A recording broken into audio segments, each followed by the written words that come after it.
Investor Intelligence provides general information only. You should consider seeking independent advice to see how this information relates to your unique circumstances. Please refer to the terms and conditions available at investorintelligence.com.au for more.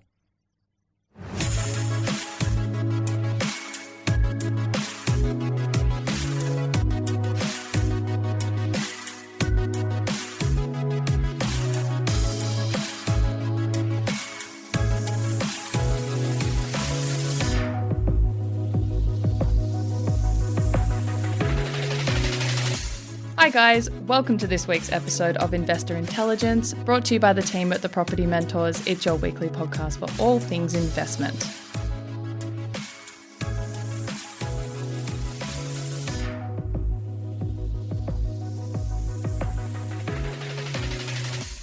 So as we're coming to the end of the year, we thought we might revisit one of our most popular topics. So earlier in the year, back in Feb actually, we made an episode titled The Ins and Outs of Rent Vesting.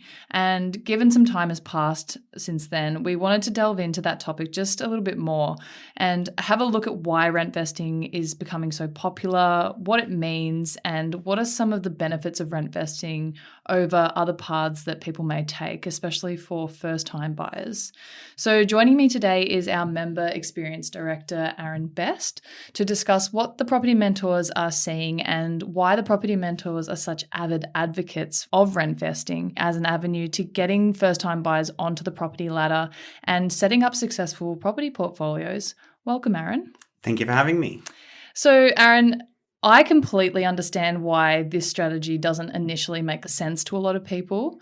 And that's why we're talking about it today, because there's actually a very good reason as to why it's an effective strategy. Yeah. But Aaron, to start off, can you give me a really simple definition of rent vesting?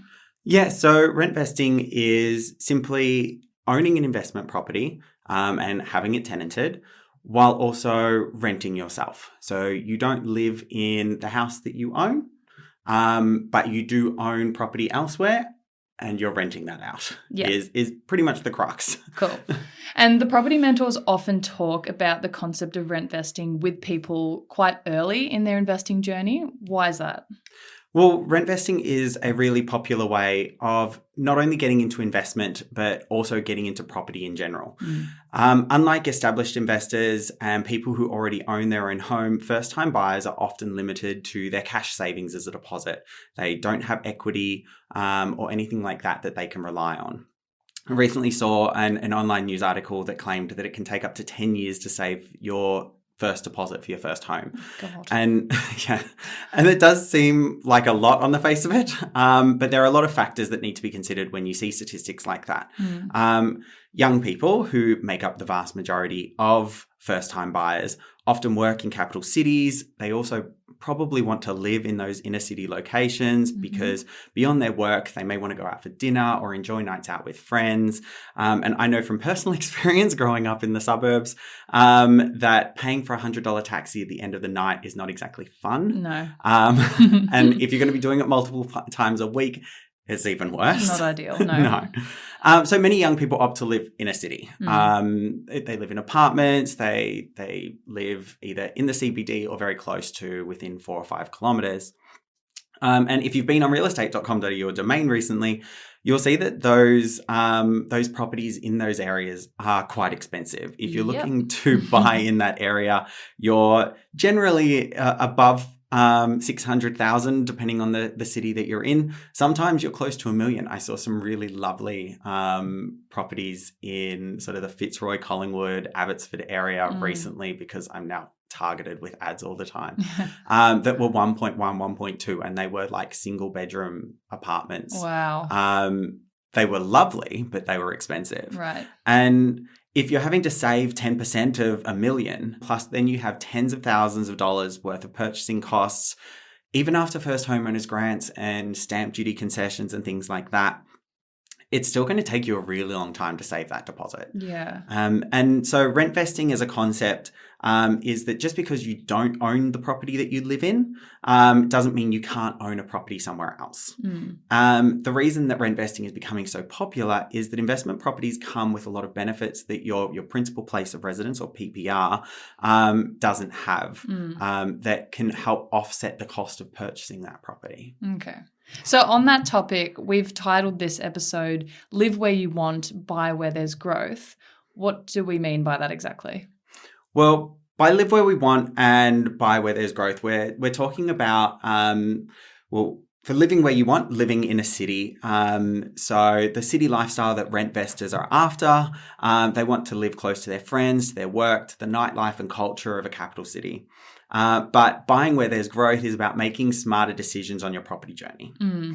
One of the fastest ways that we see people trying to build wealth, particularly early on in their journey, is to leverage equity in your existing properties. That is, so as your current property increases in value, you borrow against that increase as the deposit on your next property. That way, your first property helps you to buy your second, and they both help you to buy your third, and so on and so forth. When it comes to leveraging the equity on your property to purchase a second or a third property, you're no longer limited by how much cash you can save from your income. You do obviously want to continue to save money towards your next deposit, but you can utilize the properties that you already have to sort of bolster that effort. And leveraging capital growth in that way is probably one of the fastest ways to accelerate property portfolio growth. So each time you buy a property, it will take you slightly less time to reach, say, the 10% deposit, because you're not only saving the money yourself, you're also getting your properties to earn that money just through the property market themselves. If you're trying to achieve the best bang for your buck, then you really want to find properties that are going to achieve good capital growth. So inner city properties will often give you really good rental income. They're great for cash flow. But because they're expensive to buy, they start off quite expensive. They don't gain as much in capital growth as potentially, say, outer suburb properties where in growth corridors, where they're cheaper to buy in the first instance, and then they grow faster than, say, an inner city property will. They may not get to be as expensive. They probably almost definitely won't get to be as expensive as an inner city property. But in the time it takes an inner city property to go from 1 million to 1.1 million, your outer suburbs property may have gone from 500,000 to 650 or 700,000. So you're getting more of that equity each time. So that's what we mean by buy where there's growth. You may not want to live in those areas, but you can gain more from purchasing property in those areas. At the end of the day, you really want great performing properties in your portfolio. Great portfolios are not filled with fancy mansions or prestigious postcodes. They need to be filled with workhorses, strong, reliable, stable properties that are going to continue to gain value over the next 5, 10, 15 years. And yeah, they may not be the 6-bedroom mansions with a pool, but they're always rented out, they're always bringing in income, and they're gaining capital growth each year. So that's what makes a really good portfolio, is making sure that you've got those sorts of properties there to offer stability. And when it comes down to it, when we say live where you want and buy where there's growth, may sound like a bit of a cop-out for first-time buyers that don't want to sacrifice lifestyle in exchange for purchasing their first property, because people say, oh, well, you have to go and live in the property out in the outer suburbs, and that's what you do for your first couple of years. But the buy where there's growth doesn't necessarily mean that, oh, it's 20 kilometers down the road. Buy where there's growth might not be in your city. It might not even be in your state. So people who are living in Melbourne might decide to buy in Queensland or Perth because they're really good growth opportunities. And they can achieve that equity growth that much faster and move them towards their second or third properties that much quicker. Okay, that's important to know. So you did just mention first-time buyers. Should people who haven't purchased before consider an investment as their first property over their PPR? Definitely. An investment property is significantly different to a home you live in. So when you're going and buying your principal place of residence, it provides you somewhere to live, it gains equity over time, and it saves you spending money on rent. But it also does have mortgage repayments. Sure. That's pretty much the ins and outs of owning a PPR. There's not really much else to it from an income stream, a tax perspective. It's a place to live and it stops you paying rent. Mm. But when it comes down to an investment property, it can stretch pretty far beyond that because it operates like a business. If you know anyone who's run their own business, you'll probably heard of them talking about their deductions and always keeping all of their receipts and working out what they can write off when it comes to tax time with their accountant. Mm-hmm. And an investment property is the same. Because it's an asset, it has a significant number of potential deductions. And because it's earning you income, you can claim them on your income tax. Mm-hmm. An investment property has mortgage repayments, just like your PPR.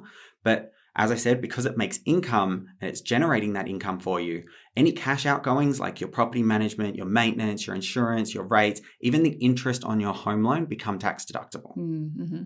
On top of the cash deductions, the things that you have to pay out of your pocket, there are non-cash deductions as well, like the depreciation of the building, the fittings inside it. All of these deductions end up coming together to determine if a property is positively or negatively geared. Yeah. And it can really make a huge difference to the bottom line of owning that property.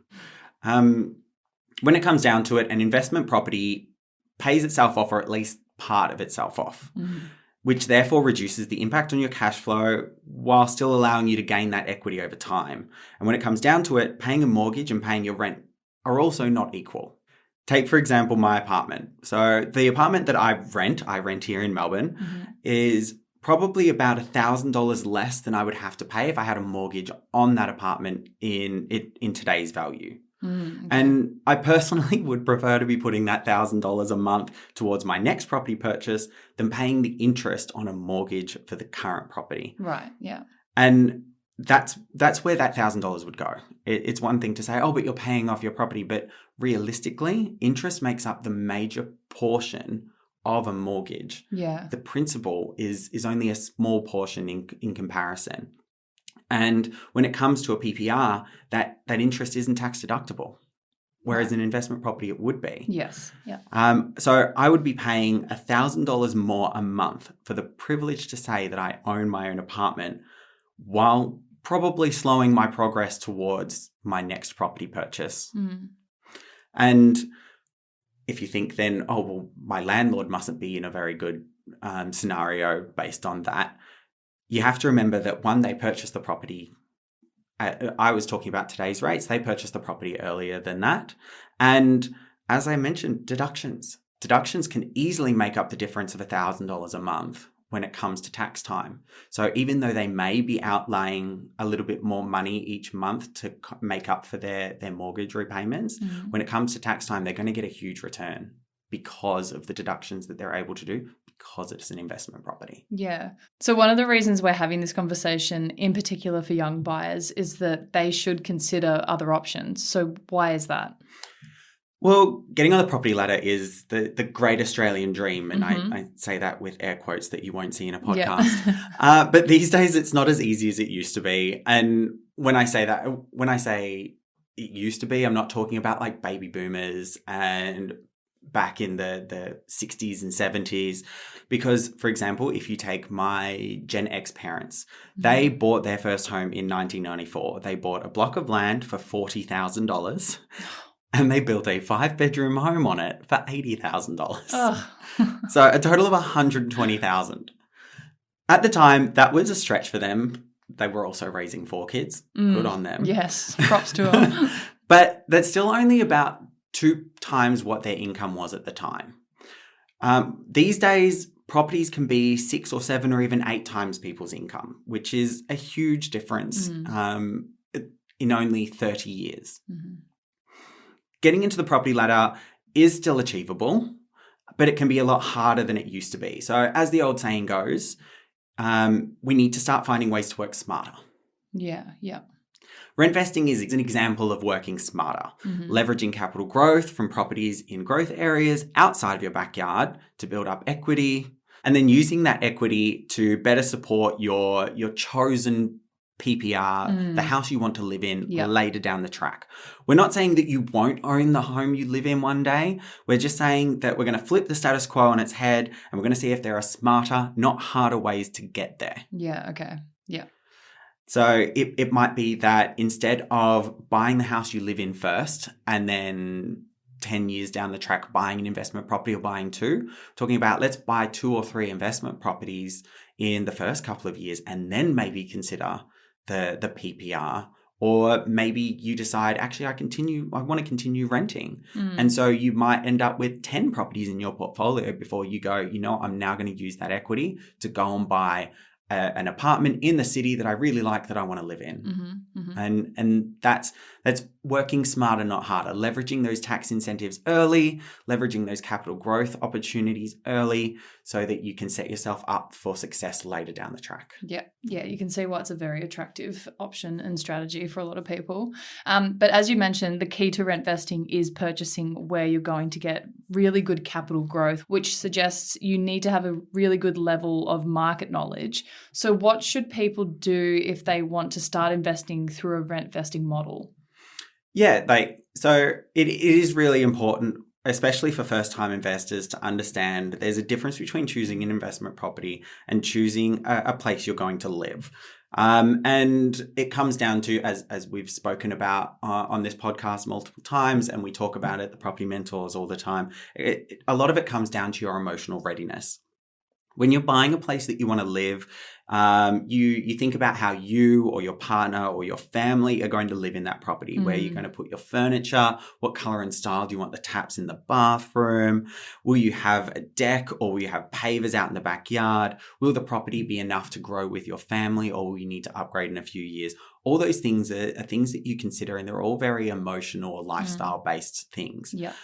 You don't need to consider that as much for an investment property, at least not really for yourself, because you need to take a step back and look at the property as a product for an audience.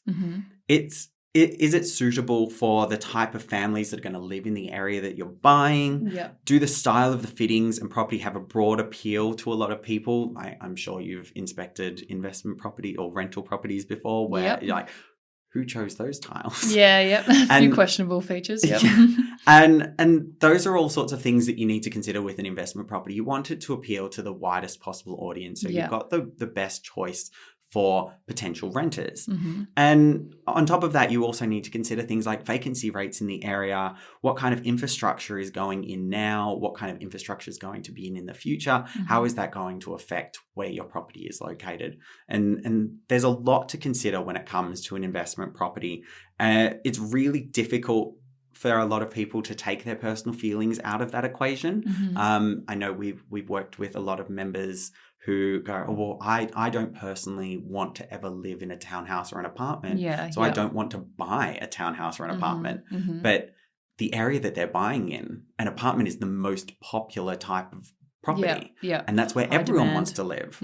You're not going to find a big house in South Bank in Melbourne, but you're going to find a lot of apartments and they're going to be filled. Yes. When it comes down to those sorts of things, having the right team behind you is really important because they can help you with a lot of those sorts of decisions. A really good property manager can let you know what's going to happen in the area, what they've seen as far as demographic goes, and they'll also be able to recommend suitable and not so suitable upgrades that you should consider. We've obviously had Renee on this podcast a number of times, and one of her most common conversations that she's having with new rental providers is, you're building a 3-story townhouse, make sure there's air conditioning in the top levels because it will get really warm. And it's something that no one really considers, but when it comes down to renting that property, the potential renters walk into the house and they're like, this is really warm. Why isn't there an air conditioner in my master bedroom? So Renee is able to tell people who are buying those sorts of properties, these are the things that you should be considering when it comes time to build or to buy the right property. On top of that, you can also have a property mentor who will have a methodical approach to the area that you're buying and to the property that you're buying to ensure that your foray into rent vesting is successful, and you'll actually be set up for success, that you won't buy the wrong property, you won't buy in the wrong area.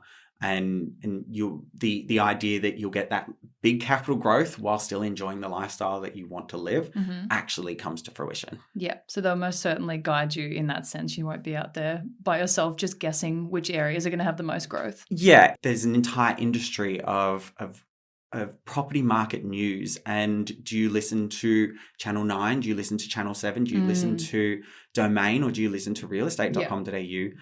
And unless you're going to be spending your entire life looking at all that information, it's going to overwhelm you. And if you've got work and family and everything else that you need to also take into consideration, it can be really beneficial to have to offload that sort of work to other people and go, okay, I need you to go find me a property that is suitable. Absolutely. Yeah.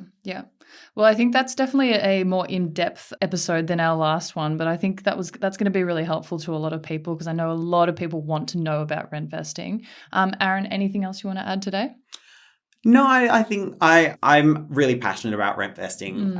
I'm literally that example of I know where I can purchase, and I know where I can afford to purchase, and I know where I'm going to get the most bang for my buck. But I also still love living on Chapel Street. Yes, that's right. You're willing to pay for that lifestyle a little bit more. 100%. Thank you for your time today. Thank you.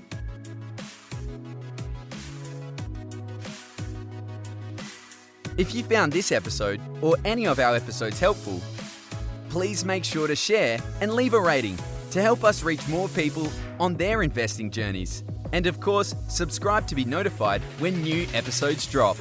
Make sure to follow the podcast on Instagram @Investor Intelligence Podcast. You can find links to our other socials in the show notes, including a link to the Property Mentors weekly blog. If you're ready to get your property portfolio in shape for financial freedom, check out Luke's latest book, Property Fit. You can get yourself a copy at www.propertyfitbook.com.au.